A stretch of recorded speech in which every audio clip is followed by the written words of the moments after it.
Our next speaker is Warren Furutani. Nobody wants to speak after Warren Furutani, but they will. Warren has been elected to various positions, including becoming the first Asian American and Pacific Islander to be elected to the Los Angeles Unified School District Board of Education in 1987. He became the first to secure belated high school diplomas for Nisei who left their high schools for camps. Warren won election to the Los Angeles Community College District Board of Trustees in 1999 and won election to the California State Assembly for District 55 in 2007. While Assembly member, Warren authored two bills signed into California law. AB 37 conferred honorary college degrees to Nisei who left school to be imprisoned in the camps. AB 7075 made California the first state to declare January 30th, the Fred Korematsu Day of Civil Liberties and the Constitution. Warren is a longtime community activist. It's a great opportunity to be able to speak with you again. This commemoration is really timely, but I have to tell you that in looking at all of your faces, it really feels good to say Peace and Freedom Party. I don't know why, Alice, but for some reason it warms the coddles of my heart. And to see that Brian's got this beard, Brian, you look like an OG-san with that beard, I got to tell you, brother. And seeing my old colleague Betsy Butler on the call, and I remember when Bruce Emery was a little kid, pop his head up when we were at his mom's house organizing the Manzanar pilgrimages. Now he looks like an old man. So what can I tell you? I don't know if it was Chicago Bruce or what happened this last year, but you're catching up with us quickly. I got to tell you folks that the issue of talking about monuments, whether we're commemorating the VJAMM monument or the discussion about naming of schools or the issue of monuments in the South, it's really provided, I think, an opportunity, and why they're so important, an opportunity, an educational moment whereby people can ask the question, what in the hell is it doing on the corner of Venice and Lincoln? And then the next question becomes, what does it mean? And when we get to the part about talking about what something means, I think that shows you the value of monuments. And I remember the first time that Victor Shibata and I went to Manzanar.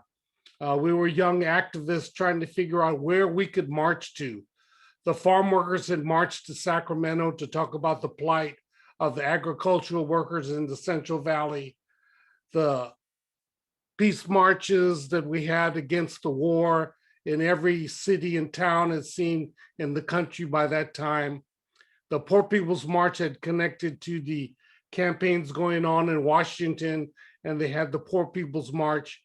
So our initial thought was to have the Manzanar March, but the Manzanar March sounded more like a song by Philip Sousa.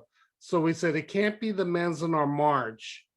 And then Victor and I drove up there, and we went to the back road and drove on this road, this dirt road that undulated up and down, not into deep valleys or up mountains, but very gradually, but you really couldn't see the horizon at different times. Then we went to the very back end of what was the mile square footprint of the camp, and we saw the white obelisk.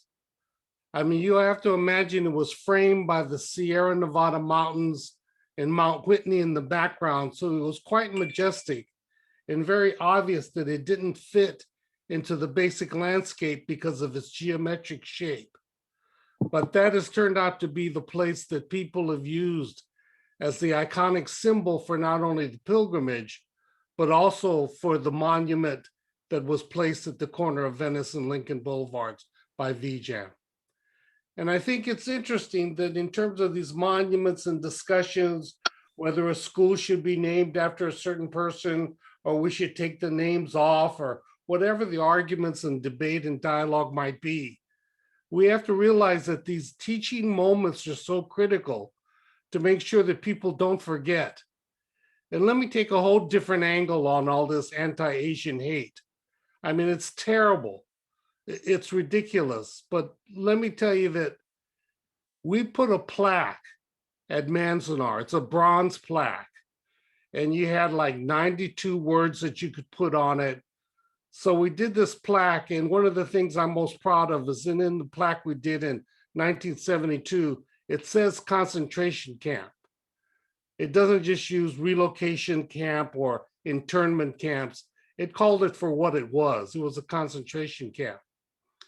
But over the early years, the plaque got vandalized by gunshots. You could see the bullet holes and the marks in the plaque. And the state parks people said, let's replace the plaque and put a new one there.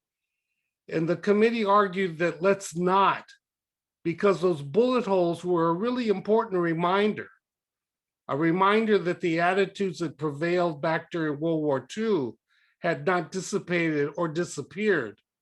They maybe receded back to under the grounds from which people came out over the rocks that they hid under, but it was still there.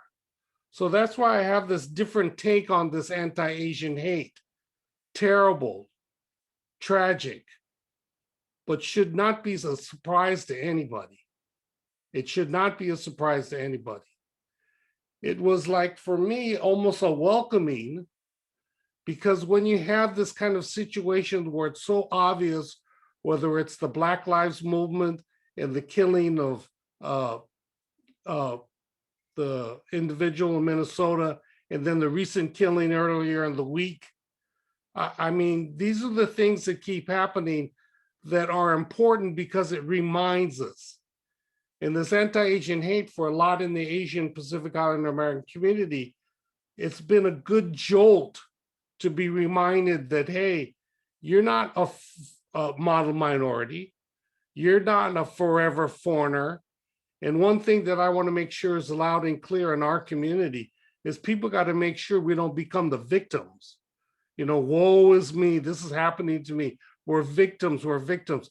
What advantage this brings forth with these reminders is it reminds us that you can't take this stuff called freedom or democracy for granted. It's not something you have to just forget about and move on with the other more important things in your life. It's something that has to be maintained, has to be sustained, has to be fought and struggled for. All of us old heads on the call here remember a term that we used back in the 60s and 70s, and it was related to liberation struggles in Latin America. The term was la luta continua, the struggle continues. And that's what we have.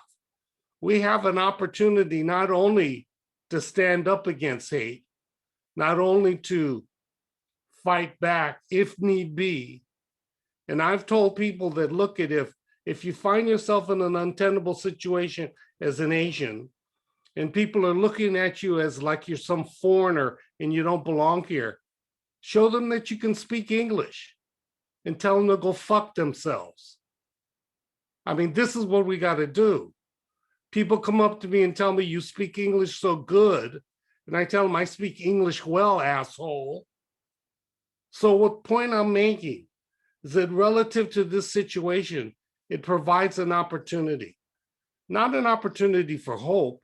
We got to have hope, but an opportunity for good people like all of you, of all ethnic backgrounds, from all different communities, from all different walks of life, to stand up and say, we don't take this. This is not the America we're fighting for. This is not what our future is about. What it's about is what took place when a community came together, and I know it's Venice. I know it's Venice, and you crazies out in Venice. I know Bill Rosenthal. I know Mike Bonin. We know that they're the most liberal ones on the council. We know Venice. I get the beachhead stuff. But that's why it's so important that people know that we have these voices loud and clear. So I welcome it. You know, in a crazy, stupid way, I welcome this anti-hate stuff because it's jolted our community out of her complacency. It's brought new people to the fore. It's got good-minded, good people, people of conscience, people of action to stand up and say, we can't take this stuff for granted. We can't take democracy for granted. It's something that you have to work at, you have to promote, you have to advocate for, because la luta continua, the struggle continues. And if it's going to continue, I want to continue down that road with you folks. I know we're getting a little old, but I see the young people on the call. I've been doing a lot of different things with a lot of different people.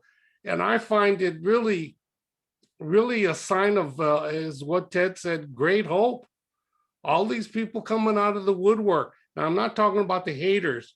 I'm talking about the lovers. I'm talking about the people that believe in what you're about, what I'm about, and what this monument stands for. It's an honor to be with you here again. It's an honor. And let me thank Youth Bill for keeping that monument clean, because I'm sure that as people shot up the plaque in Manzanar, sometimes people drive by the monument on Lincoln and Venice and think, God, we need to vandalize that thing. So thank you, Youth Bill, for keeping it shiny. And thank you for VJAMM for having that obelisk, that monument, that beacon right smack dab in people's face saying, we believe in freedom, we believe in social justice, we believe in people power. La luta continua. Thank you.